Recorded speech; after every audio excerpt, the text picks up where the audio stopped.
All right, everybody. Welcome to another episode of DCTV. This week we have a very special guest, Mr. Top Geek Zeke on, coming off his PR on the golf course. We're rolling this right into a little Farmers Insurance preview. What's going on, my friend? What's going on? Thank you. Yes, PR at Truck Doral is awesome. Thanks for Yeah, having you me got to on. give everybody a little rundown of what we're talking about and what they can expect to see on YouTube here shortly. Yeah, so I've had this pretty cool idea for about maybe close to a year now, where obviously when you guys see me on Twitter, you can see that I can like post some testimonies that my subs share in Discord, and I can tell you the success we've had. But I think it means a lot more coming from someone that's in your shoes, not someone that is running the business or running, posting the picks, but someone that's paying for the picks that's had success. So I reached out to someone in my Discord that I knew that's had a lot of success in there, has been there since day one almost. And I know he golfs, so flew him out. We did a little golf 9-hole video and just talked about his success in the Discord, things he's learned, things he wish he knew, etc. And just showing you guys the success you can have in there. And after 9 holes, we played the back 9, and it turned into like the front 9 was like about this person and all his success. And then I realized like on hole 12, I was like, dude, I'm only 3 over. Like I've never broke 80. My PR was 81. I shot 81 4 times. Every time I get near there, I start pissing down my leg. So I was like, I could break 80, especially at a course like this, with like a camera there. And I don't know. I thought it was all because the course is absolutely beautiful. Obviously, they host live events and PGA Tour events and stuff there. Ended up breaking 80, shot a 79 exactly. And that's with a double bogey and a bogey in the last 2. And both of them were double bogeys on like a 360 par 4. I hit fairway, just put it in the bunker kind of long, or it rolled off the green into the bunker. I got the absolute shittiest lie. It was like up against the back of a lip with grass hanging over it, and then the bunker curved behind the ball like this. So I literally had to punch out backwards and then get up and down, and I didn't get up and down, so I made double. But it was amazing. I mean, 79 is insane for me. So I've been playing some really good golf. 79 with 3 over on the last 2 holes. It could have been your career best by far, but we'll have to save that for another day on the course with a new subscriber. But yeah, man, it was awesome getting some time with you in person. Looking forward to breaking down last week's American Express and looking forward towards this week's Farmer Insurance. Obviously, PGA Tour on week 3 of the 2026 season. Get a little bit of action under our belts to kind of get us excited for what's to come on the rest of the West Coast swing. Talk a little bit about this past weekend, what you saw, what jumped out at you at what was an interesting tournament for the first about 60 holes until Scotty ran away with it. Yeah. The American Express is I actually like it a good bit watching it, but there's some parts of it I'm just not a fan of, especially from the betting side. The 3 different courses all being wildly different is pretty annoying because like at the start of every round when I'm trying to make my bets for the next day, I have to figure out, okay, this guy's on this course. I expect this course to be this average. And I have to go down. I mean, if I was to bet on every play in the field, that's like 150 players. Of course, PrizePicks, Underdog, and Better and all these apps don't upload 150 people. They upload like 50, let's say. So I just have to go through there and do each one hand by hand. That sucks. In years past, it's opened up to a lot of errors to where the Nicholas course is like a resort course that me and you would go play. And then they have a stadium course that's pretty challenging, long, tight greens, etc. So they put someone on the Nicholas course and have their scoring average of like 71.5. Like their prop, but the prop should be 67.5. They just don't know what course they're playing. That didn't happen this year, which has happened every other year that I've been betting. But I like the Amex. I'm a big Scotty guy, but dude, it does suck on Sunday when. Granted, I was going to turn it off anyways to watch the Broncos, but I turned it off like even earlier than it needed to be, just because Scotty's insane. I mean, I'm gonna go look at his tournament stats. First in strokes gained total, of course. Didn't even I mean, in terms of Scotty, he didn't even gain with his irons, and he won by 4 shots. And Scotty's the best approach player in the world. So like, he gained a stroke putting. I mean, Scotty's actually become like one of the better putters on tour now with his mallet. Obviously, he's always been a world-class around the green player. Amazing off the tee. I know people don't think that he's long off the tee, but he is long off the tee. But he's also extremely accurate. Peak-wise, he's probably the best golfer since Tiger. And he's probably the best golfer ever besides Tiger, peak-wise. Can he do this for the next 5 years? I don't know. And Tiger's obviously insane. But if you take out like Tiger's 2000 season, these Scotty seasons are up there with some of Tiger's best. He's insane. It's crazy. I was on Siwoo Kim. I think I had maybe like 25-1. Shout out Money Mills. Yeah. He shot that to me the night before the tournament kicked off. Sunday in the final group, 1-shot lead. And when Scotty is at his best, you can't beat him. If he's anywhere around the number, you're in trouble. But let's transition a little bit into who you are, what the approach is, what the style is. Thus far, we've had Money Mills locks in week 1 of the season, the Moonshot in week 2. Those guys are relatively similar in their styles and approaches and strategies, but you kind of have taken a different approach and had tremendous amount of success with it. So tell our listeners a little bit about you and kind of how you approach betting when it comes to golf. Yeah. So if you don't know who I am, I'm Prop Geek Zeke. Like he's saying, I don't do a ton of outrights or head-to-head matchups, really. I mean, I do a good bit of head-to-head matchups. I just don't do a ton of outrights. My main bread and butter, what I've had the most success on, what people know me for, is just stroke props, playing round props. I think there's a lot of edge in those, simply because on a outright, you can't take the under. On almost every book, you can't take the person not to win. Mm-hmm. So let's say you add up all the winning, every player's odds to win the tournament. And let's say it adds up to like 104%. Not 100%, obviously. So you're paying like a 4%, 5% VIG. Some markets may be more, some markets may be less, obviously. But on a stroke prop, you can take the over and the under. So it makes them post a more accurate line versus like if you want to bet on Scotty, they could throw it up at plus 250.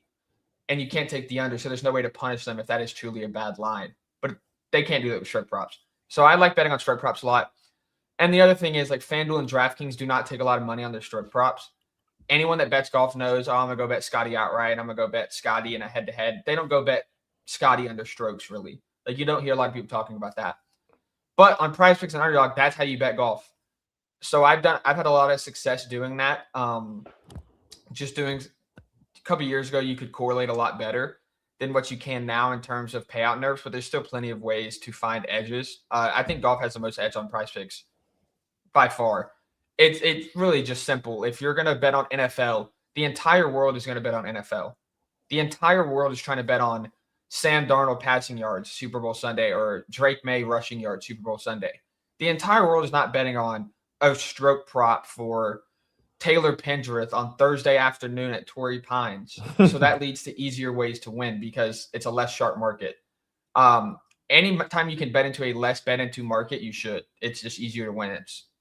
It's just like trying to think of an example. Walmart knows how to set a price way better than some rinky-dink store down the road, right? Let's say it's a car dealership. So you could find good deals or stuff like that at these little rinky-dink places versus trying to beat CarMax on a car price. Like, you're not going to get a very good deal at CarMax or Facebook Marketplace or something else. So I do a lot of stroke props. I have a couple stroke props to talk about today. Talk about what you want to look for on these courses and everything. And I'm pretty excited about this tournament. I love Torrey Pines. Yeah, dude. Maybe that's where we film our next video. That'd be pretty sweet, wouldn't it? Yeah. I love Torrey Pines. Let's jump there. Let's jump into the Farmers Insurance Open at Torrey. Give folks the rundown of kind of the tournament setup. It's another, back-to-back weeks of multiple courses being played in a given tournament. Talk a little bit about what it takes to win here, who's going to have success, and why. We'll take it away. Yeah, I mean, so this tournament's a lot easier. How I was talking about, they have 3 tournaments, or they have 3 courses at the Amex. You play one each day, and then the final day is all at the stadium course. This tournament, it's basically all at the South course. You play 54 holes at the South course, and then you have one 18-hole round at the North course. The North course is much easier. It's like 500-600 yards shorter. The South Course is almost like a major venue. It's very hard. It typically pays right around even par. It's extremely long. The North Course is not as long. And the thing about the South Course is it's extremely long. And typically in golf courses, you have two ways to make a golf course hard. You make it long or you make it tight. You don't do both unless you're trying to do something crazy. So Torrey Pines South Course, the one where they play 50-foot holes, is extremely long, but it is one of the least penalizing places to miss a fairway in the world, especially on tour. So if you're going to go look at guys that have performed well there in the past or guys that are amazing course fits, it's all your bombers. It's the Aldrich Pot guy who literally hits it a mile and a half off the tee. The Højgaard brothers, Marco Pinge, Cameron Young, Chris Gotterup, Wyndham Clark, Jake Knapp, specifically those two because that's two guys I bet on that we're going to talk about in a second. You're guys that literally just bomb it off the tee. So a person that is a really good fit at Harbor Town in a couple months where it's very short off the tee, very accurate, like an Aaron Rye. He is a awful course fit here. I don't even know why, if you're Aaron Rye, you're playing in this event. You hit it 270 off the tee. I mean, it's right down the middle every time. He wears 2 gloves, which I think is absolutely comical. But it's a terrible course fit. But like someone like Marco Pinge or Pingy, I don't know how you pronounce his last name, honestly. He 100% had this thing circled as soon as he joined the tour. Same thing with someone like the Højgaard brothers when they first came out. This is built for them. It is hit at 350. It can go anywhere, and then you're going to play golf from there. So the North Course, like I said, is the easier one. It's the same way. It's shorter, but the fairways are also very easy to hit, and the rough's not punishing at all. So you can take someone like I have. We'll just go ahead and sneak peek to one of my props. Jake Knapp under 69.5. Jake Knapp has played amazing here. He's from Southern California. He's played 3 times in the last 5 years here. He finished T3 at the Farmers Insurance Open in 2024. He finished T30 at the 2025 Farmers Insurance Open. And then the Genesis was here last year because Riviera had, I think, a fire or a flood or something. I don't remember. So they played this course twice last year, and he finished T17 at the Genesis. He's an amazing course fit. He hits it 360 off the tee, but he's not that accurate off the tee. And he's a great putter around here because this is what he grew up putting on. He went to UCLA. Amazing fit. So I bet Jake Knapp under 69.5. I also think that he could easily go out and win this tournament. And then another guy, we're just going to talk about the next prop as well while we're here. Wyndham Clark. Dude, Wyndham Clark is the most bomb it, and then I'm a great putter. Like, he has no accuracy off the tee, but that's an amazing course fit here. If you go look at, there's a website called Data Golf. It's one of the best golf tools in the world. They're saying typically like on an average golf course, you will see someone gain or lose 0.1 strokes per round for course fit. And those are the extremes. But Torrey Pines is a course that is so fit for a certain type of golfer that Wyndham Clark on average will gain 0.15 shots off his baseline because he is such a good course fit here. So I also have his under 69.5. He's played the North Course like he's playing on Thursday 5 times, and in 4 of them, he went under. And in those 4, it was like 65, 66, 67. It wasn't even close to the 69 prop. The one time he went over, he shot like a 71, and I'm pretty sure that was the year, I think it was last year, where there's 30-mile-an-hour winds. Dudes were literally like getting their hats blown off. It was insane. The scoring average was over par for the first time ever. If you go like to the year before, the scoring average was like 3.5 strokes under par, which is absolutely insane. That's a 68.5 scoring average. I think with the win tomorrow, again, this is a coastal course in California. They get wind. That's just from California. He can tell you, California, especially on the coast, is windy. Any coastal city is windy. On Thursday, when these guys tee off, the wind is blowing literally 1 mile an hour. And by 4 p.m., it's supposed to get up to 4 miles an hour. That is, dude, this is like stadium golf. This is them going to play in the TGL in a dome. Like 1 mile an hour is nothing to these guys. And this course typically plays over 10 miles an hour, and it plays to a -2, -2.5 scoring average. So I think tomorrow the North Course could play to 3 under par pretty easily. Now, I do think 2.5 is much more likely, but it could get to that 3 average where we're getting Jason Day, Wyndham Clark, and Jake Knapp, elite golfers, elite course fits at the field average. I really like those 3 props. I know I just mentioned my third prop as well. It's Jason Day under 69.5. Jason Day is not some insane course fit here because he has a very well-rounded golf game. He's average. He's just above average in driving distance, just above average in driving accuracy. And then he's amazing with approach around the green and putting. He's a great putter, great around the green. But he's just been playing really good. He just finished T2 at the Amex. He was tearing it up at the Stadium course, which was the hardest course. I think both days, if I go look at it, he shot -8, -9 round one at the Stadium course, which was gaining 8 strokes to the field because that Stadium course is the hardest course. He tied Scotty Scheffler, and Scotty Scheffler was playing the resort course. That's how well he played round one. And then round 4, again, at the Stadium course, he shot -8, gaining 5.5 strokes to the field. So he's been playing insane. And again, he's won twice here, and he's finished top 10 5 other times in the last 10 years.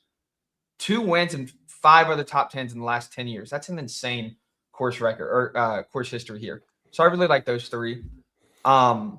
I do think that there's a lot of value on the board for North Course unders. So if we're pulling this up and you see like I'm pulling up the Prize Picks board right now. Let me pull up my other thing as well. Well, you're pulling that up. I just want to give a little recap. Jason Day under 69.5. We got Jake Knapp under 69.5 and Wyndham Clark under 69.5 in round 1.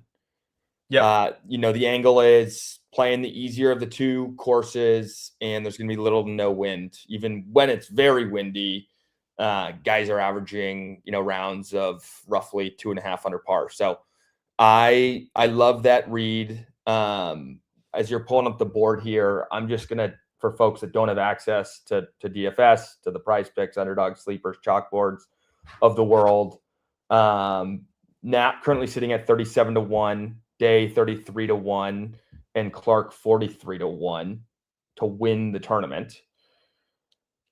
As a betting man yourself, what do you think about those? Are those long enough? Is there enough value there? Well, it's not something that you do consistently for folks that only have access to sportsbook action. Any reason to sprinkle on those? I don't mind like a Jason Day outright, but I know that I looked at Wyndham Clark. You can bet on DraftKings. FanDuel didn't have this up this morning when I was making bets at 9 a.m. I'm sure they have props now. You could bet Wyndham Clark, Jason Day, and Jake Knapp on DraftKings for stroke props under. I think Wyndham Clark was plus 100 under 69.5. Jason Day was like -112, and so was Jake Knapp. So I would definitely, if you're on DraftKings or FanDuel only, I would definitely hit those. You could also hit like a Keegan Bradley under 69.5 if it's around -115 or so, because he's another guy that is playing the North Course pretty long off the tee. And again, if I think the North Course is going to play to -2.5 and you're giving me Keegan Bradley at the field average, Keegan Bradley is a much better golfer than the field average. Like he probably would gain a stroke to this field on average. That's putting his line at what I think should be 68.5. So I really like the value there. In terms of outrights, I know that everyone loves a good long shot, but on DraftKings right now, my favorite outrights, Xander Schauffele at almost 15-1. He's the best golfer in this field. He's a pretty good course fit because, again, he hits it long off the tee. And I know a lot of people are going to say last year he didn't play good out coming back from injury, but it was pure driving accuracies where he wasn't playing well. He really fell off in the driving accuracy. But again, we just talked about how that doesn't matter at this course. Let's go look at Xander's course history here. Well, you're pulling Xander's that up. Sorry, go ahead. Sorry. No, hit it. I was going to say, interesting to see first round leader odds. Jason Day is number 2 on the board. Knapp is number 3. And Clark is number 5. So that should tell you exactly everything you need to know. They are like number 10, number 12, and number 15. Got her up. Oh, got her. Okay. Yeah, got her up 69. Flat. Or got her up would have definitely been my favorite. Got her up fits up this course amazing. If you want an outright, again, I'm not sure. I'll look at his price real quick. Got her up fits amazing. And I know he just won. So yeah, he's only 2,500. I can't lay that on Chris Got her up. But like a Xander Schauffele at 1475-1, almost on DraftKings. He's still an amazing approach player. He still bombs off the tee. Like I'm looking right now. He's gained distance in every single one of his events and his last 25 events on tour. I actually didn't even remember him winning the Bay Current Classic in October. But his accuracy, he's lost in almost every event at his last 25. Like ever since his injury, it was pretty bad. Last year, he only gained driving accuracy over 2% twice. So it was a struggle for him with his hitting fairways. But again, that shit does not matter here. His last 3 rounds here were T34, T13, and T9. He didn't play in last year's Farmers Insurance or the Genesis because he was hurt. But a great course fit. Accuracy, if he's not accurate up T, doesn't matter. So I really like all those. If those guys go low in round 1, do you have any concerns in just rehammering them round 2? Yes, they will be playing the tougher of the 2 courses, but yeah. How are you thinking about betting throughout the course of the rest of the week and into the weekend? Yeah. The strategy change, does approach change?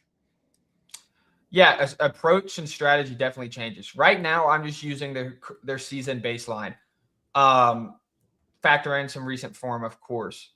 But if I see Jake Knapp go out there, for example, and let's say he does cash. Let's say he shoots a 68. But I'm watching and he drained like a 50-footer, a 30-footer, a 40-footer to cash these props. I'm really not wanting to go back someone that is just banging all these long putts. Mm-hmm. Now, if I see someone, my example for this is going to be Scotty Scheffler. Scotty Scheffler on Sunday at the Amex, he made like his first 7 birdie putts were all within 5 feet. That's way more predictable than banging 50-footers. Putting is by far the least predictive stat on the PGA Tour. Approach and driving play, ball striking stats are the most predictive.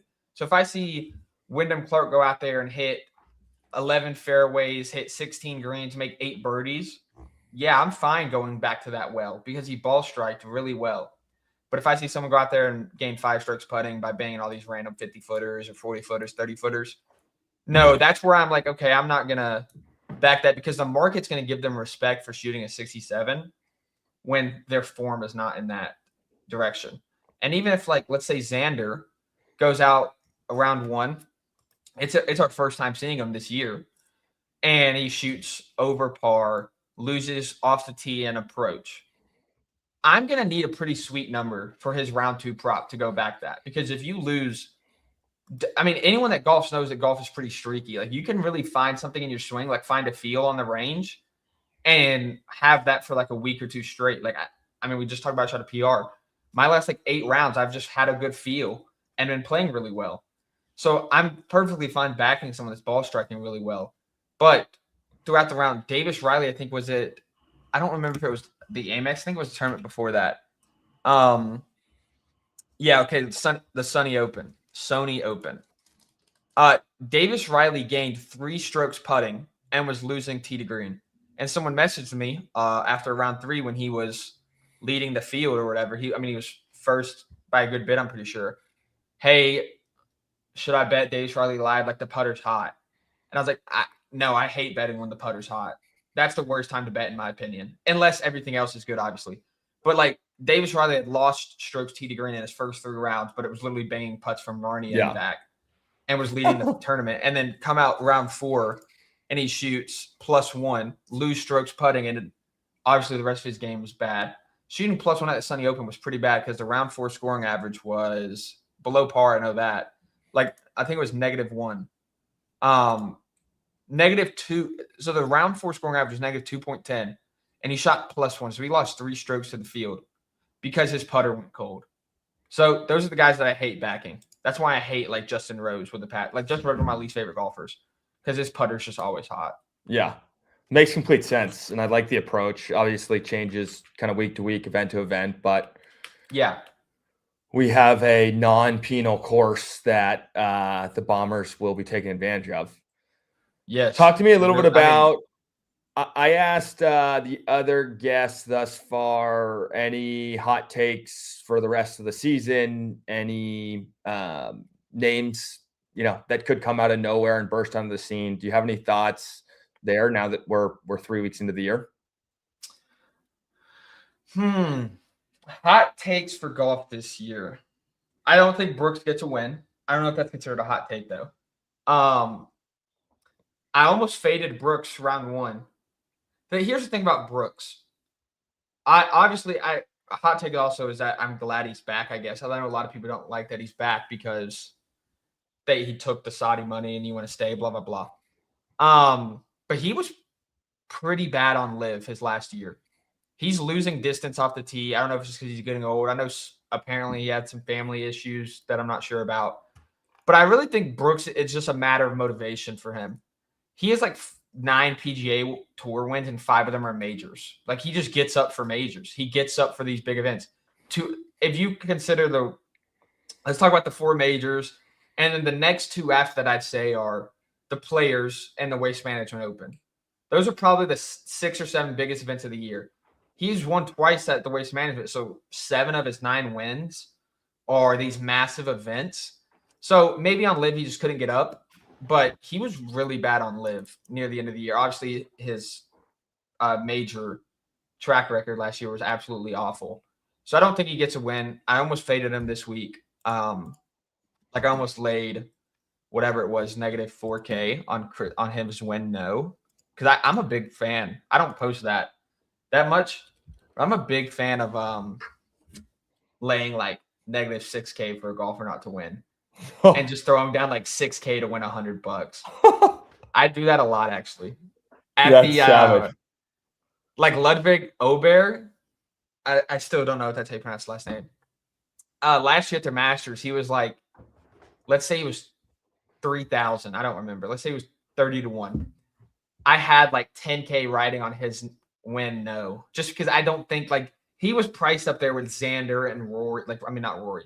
He was priced with like Xander and Bryson, and I don't think he's there yet. Like I think people are like wanting him to launch him in there because has an amazing swing and he's cool, but like so I laid a lot on him. I almost did the same thing with Brooks, and I still might now that I'm talking about it. Like if I could get down 10K at Brooks win no at minus 5K, I would. So if anyone wants some money on Brooks to win plus 5K, hit me up. Have you ever gotten burned on one of those?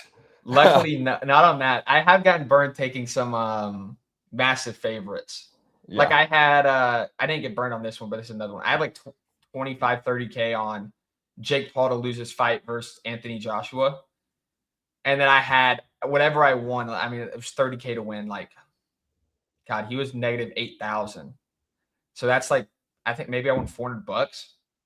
So I played 30K to win $400 on him to lose. And then I literally that was the night before the Oregon game. So the next day I took all my winnings and laid it on Oregon versus JMU at like the same price and made like $800. But I just thought both of those were actually good bets. I usually don't lay a ton of favorites. Like massive favorites, like those negative 5Ks. But I have gotten burned on, like I bet Georgia versus Ole Miss, but that's because I'm a Georgia fan, so I don't really count. That's not something I shared. Like I did share that I was betting a lot of money on Jake Paul to lose and betting a lot of money on Oregon to win. Georgia's just, I lost a lot of money on that Georgia Ole Miss. Well, you're a better man than I for that. I don't have the balls for that, nor do I have the bankroll for that. But yeah. Zeke, I appreciate you taking the time. Any final thoughts? If not, I'm going to go ahead and give a recap of what you're targeting in round 1, and then we'll let you highlight any promo offerings that you're giving out for the weekend ahead. No, you can do your thing, and then I'll finish it out. Awesome. Well, Zeke is riding with Jason Day, Jake Knapp, and Wyndham Clark, all to go first round score under 69.5. If we think about the angles there, they're playing the easier course of the 2 featured this weekend, are all playing decent golf and all really outside of Jason Day hit the shit out of the ball. And with a lack of a penal environment on that North course, sets up nicely for them. If you're interested in sprinkling on those guys to go out and go super low and be first round leaders, all 3 are in the top 5 in terms of shortest odds on the board for first round leader. Zeke, I want to pass the mic over to you to talk a little bit about any specials that you may have going for the weekend, where people can find you and what they can expect by joining your community. Yeah. So if you join my free Discord, there's a link in my bio. I just posted a 50% off your first month, or you could just go ahead and buy a 6-month package or a year package if you'd like. you could join my free Discord there, or maybe we'll attach it at the bottom of this video. Again, you can follow me on Twitter. I post a free round play almost every day. There's one other prop I want to talk about that I forgot about until Dash just started talking. So I'll hit that real quick. It was Hideki Matsuyama in a birdie or better matchup versus Luke List. I had him over 0.5, meaning I need Hideki to make one birdie or better more than Luke List. Hideki obviously just won last month. He's a great golfer. He's still in his prime. Luke List is a 41-year-old that's like way past his prime. And his last 25 PGA Tour starts, he has missed the cut or withdrew in 15 of them. That is absolutely insane. That in 60% of his last 25 starts, he has not got to play the weekend. And then in, I think it was 6 of those 10 that he actually made the cut, he finished outside the top 60. So it's like no cut events or something random on like, I don't know what tour. He's really bad. Like there's no other way to put it. He was 160th in birdie or better percentage last year out of 180 golfers. And he's only playing in these like weird events. Like he's not going to play, like he's not getting invited to the Players or the Masters. He might get invited to the Masters still, but he's not getting invited to these like signature events that are hard courses. So that birdie better average might actually be even lower. And then Hideki, who only plays these big time events, was 50th in birdie better average. So I like that. Again, there's 50% off link. We'll attach it below this video. I'll do it myself. And follow me because I post a free golf play every day that there's golf. All right, Zeke. Thank you very much, my friend. Excited for weeks to come. We're going to have a couple multi-capper episodes that I'm looking forward to hearing you jam with some other sharp minds in the golf world. But thank you very much. Everybody check out Zeke's 50% off link. We will include that below. And let's go make some money. Let's do it. Thank you, Dash.